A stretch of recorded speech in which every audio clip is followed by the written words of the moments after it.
प्रेम से बोलिए सच्चे दरबार की, गौरी माता की, शंकर भगवान की। खाना पीना ना खैले बानी, आवाज कहे नहीं खियावत।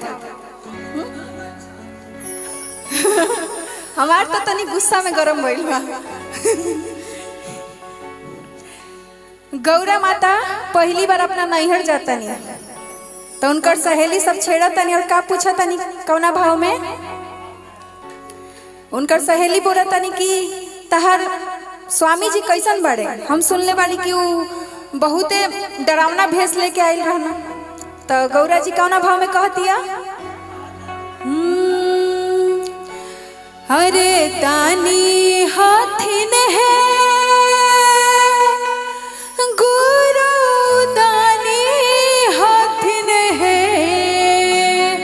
हमार स्वामी जी बहुते दिल के साफ बाड़े। लोग के प्रसन्न करे में, बाकी देवी देवता के प्रसन्न करने में 56 भोग लगेला। हमार गुरु जी खाली भांग धतूरा से आ 3 गो बेलपत्र से मान जाले। तो बतावा कैसे वो डरावना हो गेले। उनका जैसे प्रेम के एथी तो कोनो नहीं खे। इतना भक्ति भाव में डूब के और का कहतिया, आए है दानी हाथिन है गुरु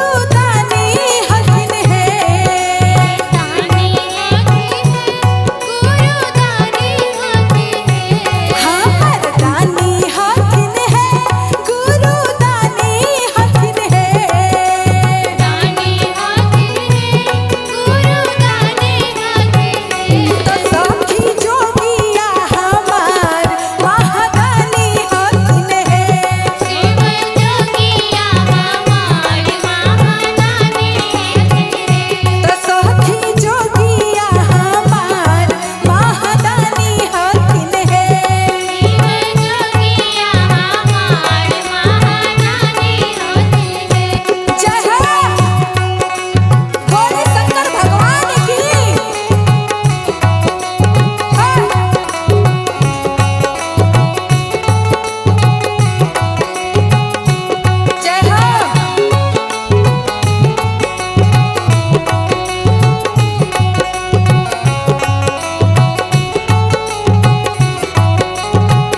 सब कर स्वामी घूमे मोटर गाड़ी से।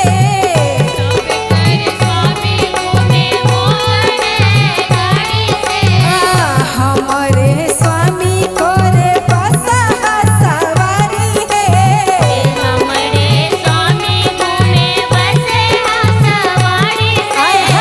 सब कर स्वामी घूमे मोटर गाड़ी से।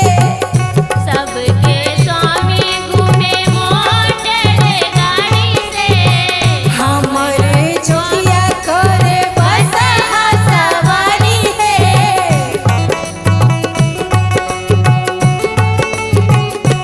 और का भाव लगल बा कि मिर्गा धारी हाथिन है। कि मिर्गा धारी हाथिन है, त्रिशूल धारी हाथिन है।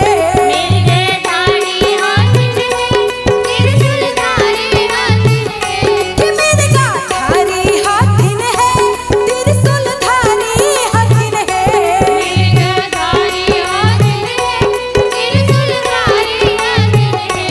सखी जोगिया हमार महादानी हाथिन है।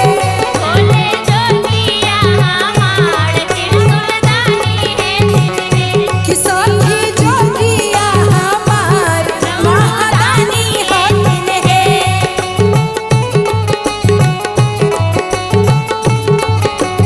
जय हो।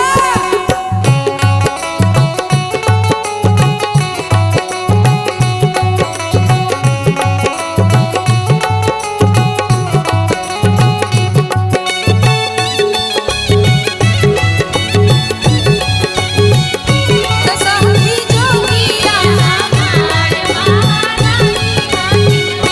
और का कहे के बा अपने बेचारा कैलाश पर रहेलन टूटली मरैया में। इतना दिलदार बान कि सोना के महल दान कर देलन।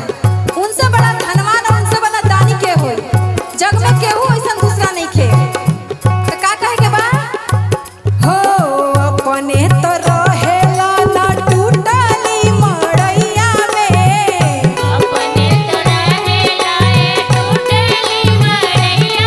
हाँ, अपने तो रहेला ना टूटली मरैया में।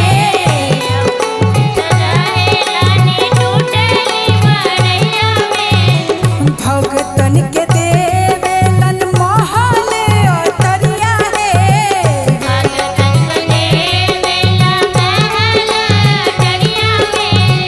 भगतन के देवेलन महल अटरिया है।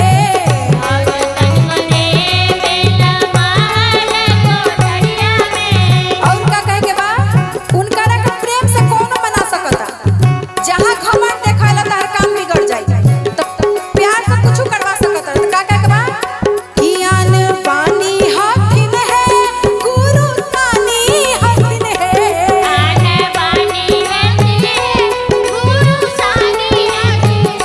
ज्ञान बानी हथिन है, गुरु सानी हथिन है।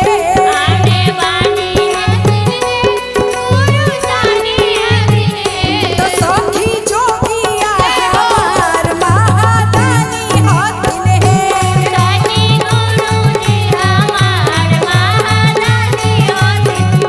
हो सखी जोगिया हमार महादानी हाथिन है।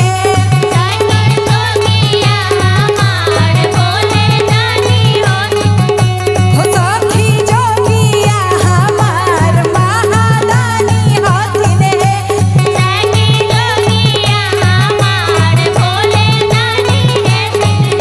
तो सखी जोगिया हमार महादानी हाथिन है। तो सखी जोगिया हमार।